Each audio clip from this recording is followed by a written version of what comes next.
Welcome back, loyal fight fans and fanettes, to Boxing. Eat that shit up. I am your humble host, Tummy Tom O'Neill, the human body snatcher, and I am back at it. Your pandemic pal is here for you. Please hit that subscribe button for us. Please smash that thumbs up button for us. And please tell a friend. Especially if you know a friend who enjoys combat sports, they'd probably enjoy watching this, don't you think?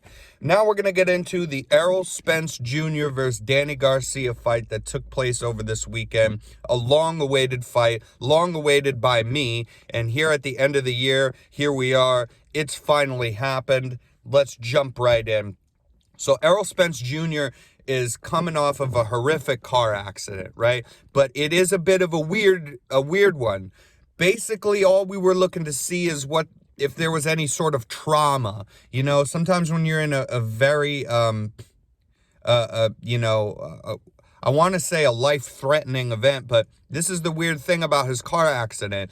You know, he was in his Ferrari, is doing like 100 miles per hour, and it's caught on camera. The thing flips over like 3 times, and he's ejected out of the car. You know, I think he was driving drunk.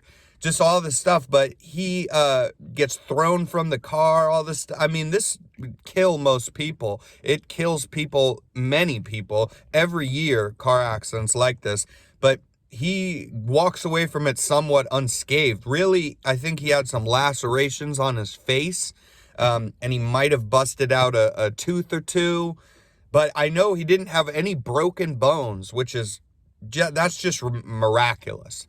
Either way, he had to spend some time in the hospital, and really what we were looking for here was there trauma, to him? Would this affect him mentally? Because really, as crazy as this car accident was, it didn't really affect him that much physically when it happened, I mean, you could have been hurt worse falling down a flight of stairs than this guy getting thrown out of his flipping Ferrari, going 100 miles an hour.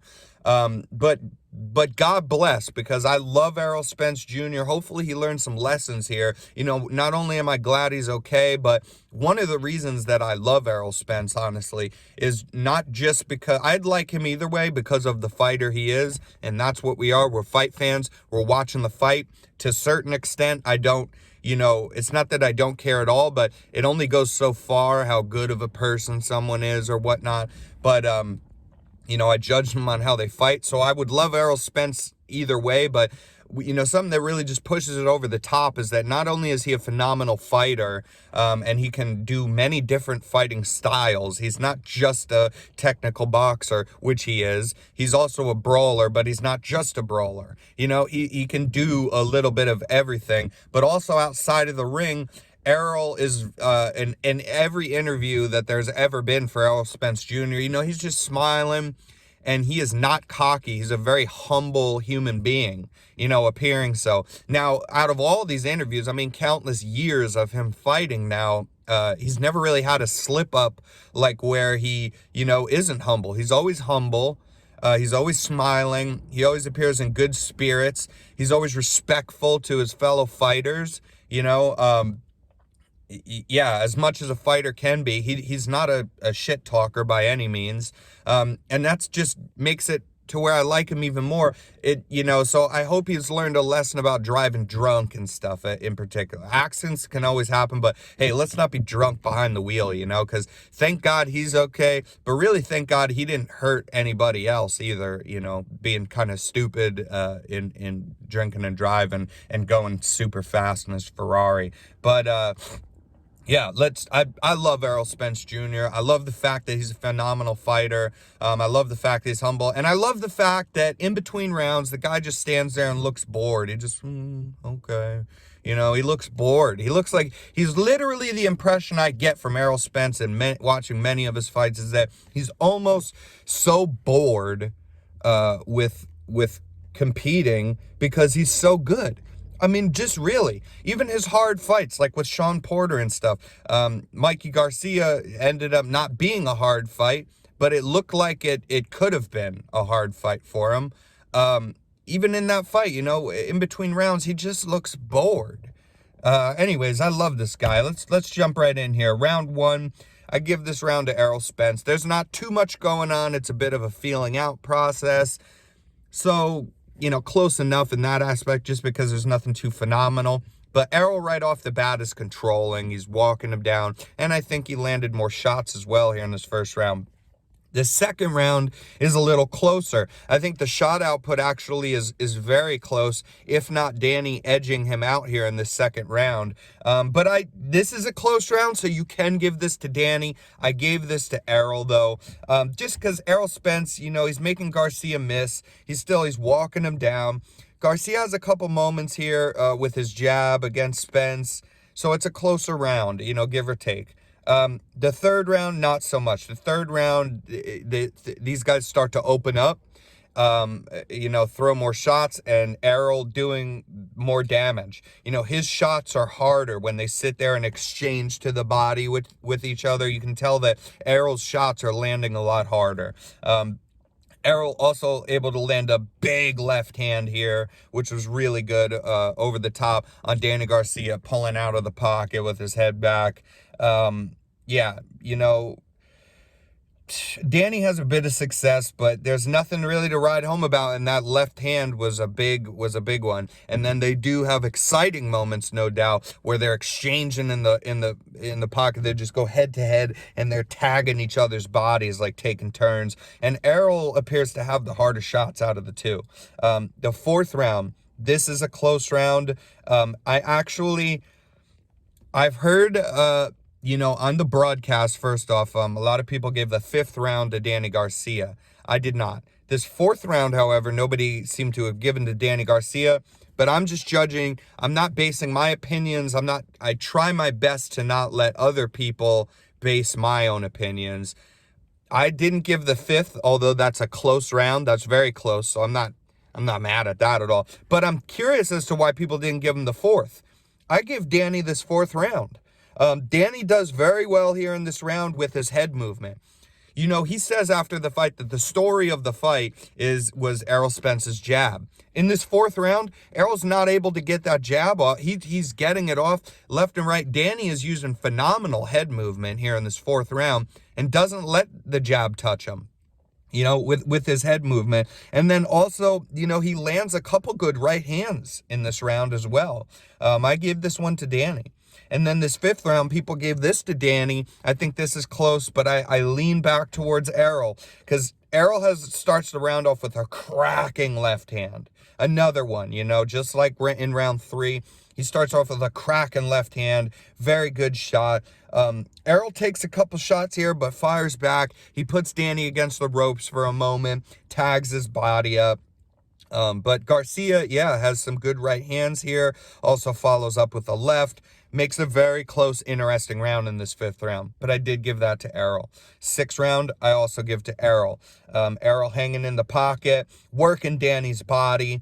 Errol not backing up. This is part of the mind games that Errol Spence plays with people, which I just love it. This is one of my favorite things to see. It's the mind games because it's a mental game. So Errol can be a bully, and he always has at least rounds in his fights where he is a bully, straight aggressor, where there's no ifs, ands, or buts. You're watching this, and aesthetically, it's pleasing. You can see him constantly not taking a step back, walking his opponent down. Then he'll just come out of nowhere and have a kind of a round where he's totally being a boxer, and he'll backstep and he'll pivot off the angle and he'll counter and do all those things as well, so that people really just can't get a read on what he's going to do. He'll come out and bully the hell out of somebody and then kind of take a round off the next round. They get overexcited. He gets back in with all his energy regained and demolishes them in the next round. He's all over the place. But yeah, I give that 6-1 to Errol as well. Seventh round, I give this round to Danny Garcia. Danny Garcia does good. He comes out, landing the jab. He lands a jab kind of, I forget if it was a jab or a straight, and then combos it with an uppercut while Errol's trying to back up on him. This was a good shot. That was a good little combo that he has. And yeah, he's finishing strong as well at the end of the round. The eighth round, This goes back to Errol, though. Errol looks sharp in this 8th round, making Danny miss a lot with the head movement, the angles. He outworks him again. Story of this fight, when Errol Spence is not being stingy with his punches and letting him go, he will win the round, even when Danny has a moment. Because there's a lot of these rounds. This was a weird fight. When I'm done, I'll go back over this. I'll touch on this again. But it's a weird fight because really at the end of the day, Errol Spence kind of owns the fight, takes home the by far majority of the rounds. However, 8, 9 of these rounds that Danny loses, he's having moments in them. And more than one little moment. And he's not getting tuned up too bad either. It's just that when Errol throws his hands more, and really gets the work rate up, he will win the rounds because Danny is a very good counterpuncher. He even shows that here in this fight against the very best in Errol Spence, that he lands his counter punches sometimes, and he has his good moments of landing some combinations, but it's just never enough. And the only rounds that Danny seems to win are the ones where Errol, I don't even want to say just takes them off, but where he is, just his work rate is not high. So naturally, Danny just is doing the same thing every round. He's landing some shots and he's just working on not getting tuned up too bad. And sometimes that's enough for him, but basically Errol just controls it. If Errol comes out and says, I'm going to throw a lot of punches, he's guaranteed to win the rounds. Story of the fight. But yeah, I give this 7th round to Danny Garcia because he's throwing more punches finally, and he finishes strong there. Errol Spence Jr. takes the 8th round for me. Errol, like I said, gets back to looking sharp, making Danny miss, and puts his work rate back up. 9th round, this is also Errol. He slows down a tiny bit here, but still does enough for me to take the round. And in the 10th round, this is one that I can notice Errol does look like he's taken this round off to regain some strength, to finish strong, and he kind of does. So I give this 10th round to Danny too. Those are the only rounds that I gave for Danny. Is the 4th round, I gave the 7th round, and I gave the 10th round to Danny Garcia. The 11th and 12th, back to Errol Spence, finishing strong. He catches Garcia off guard, especially like in both of these rounds, but especially the last round, he's using a lot of feints and stuff that you don't see a lot with a lot of boxers, and Errol hadn't done it the whole fight. Then he really just, again, like I was saying, I'll go from bully to boxer to back and forth, a little bit of everything. And this 12th one, he's really getting creative with the striking, feinting, just totally throws Garcia off, basically for this whole fight. And Errol ends up running away with it. I only give Garcia 3 out of 12 rounds.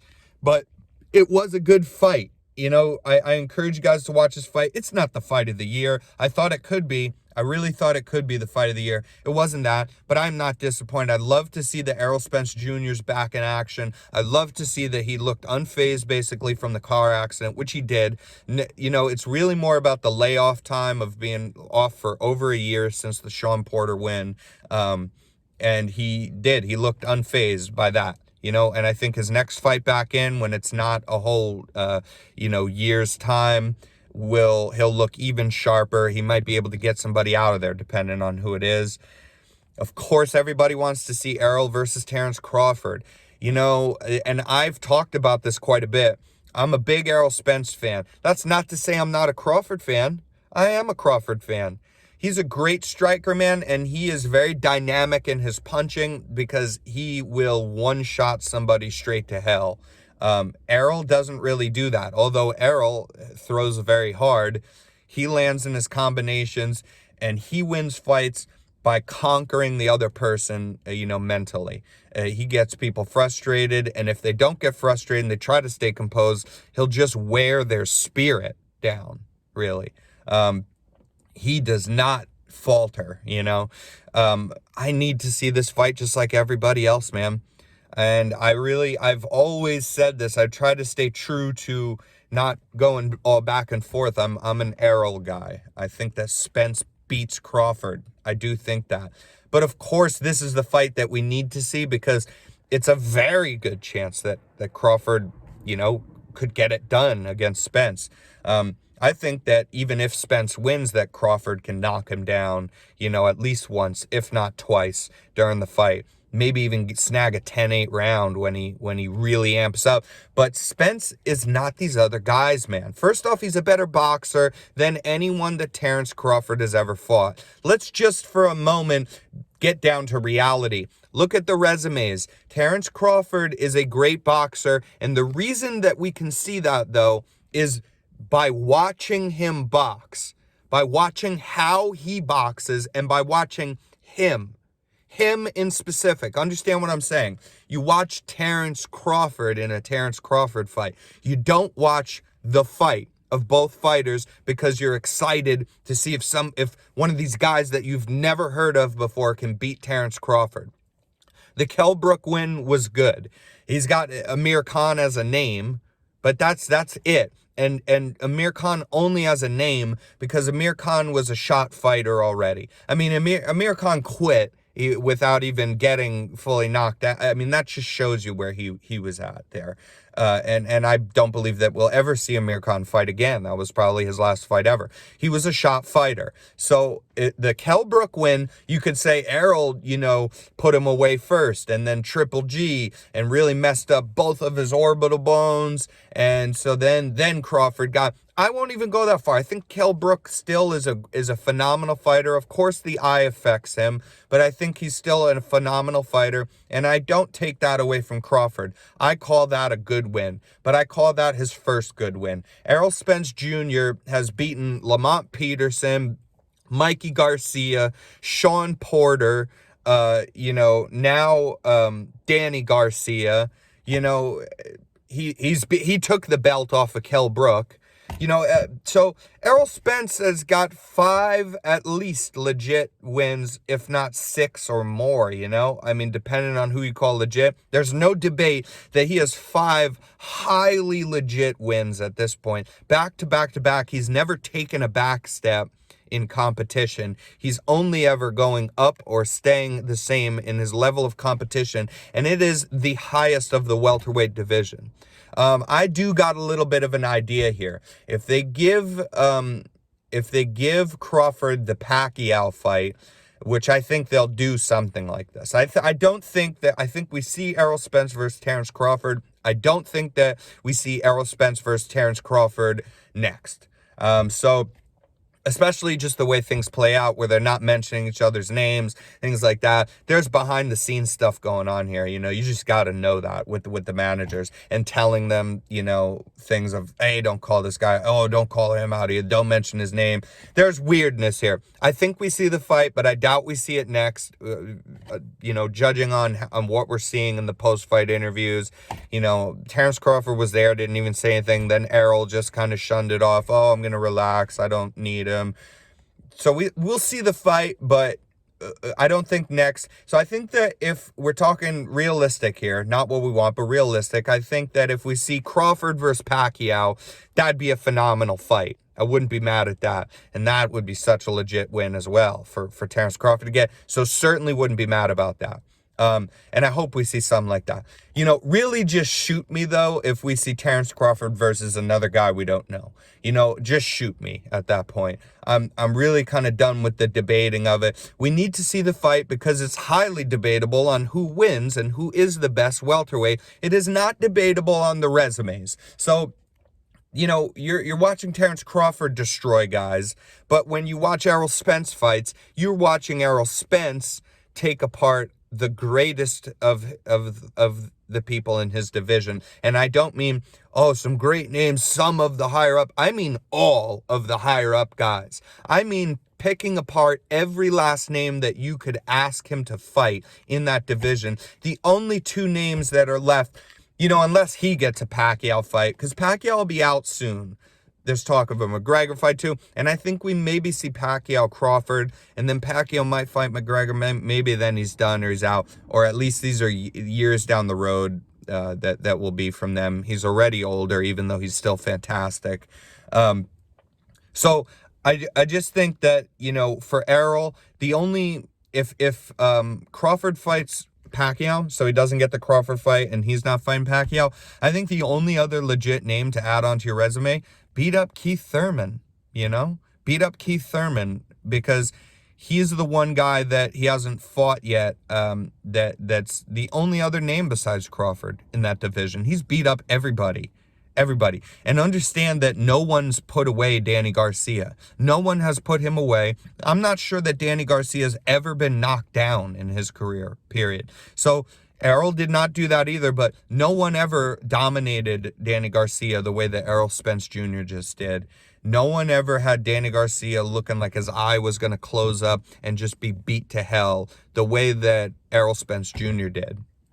I mean, yeah, we'll look back on, and mark my words, you will look back on Errol Spence Jr. if you don't know already about his resume and can appreciate already, as I do, the greatness of his resume as it is even just now, needing no one else.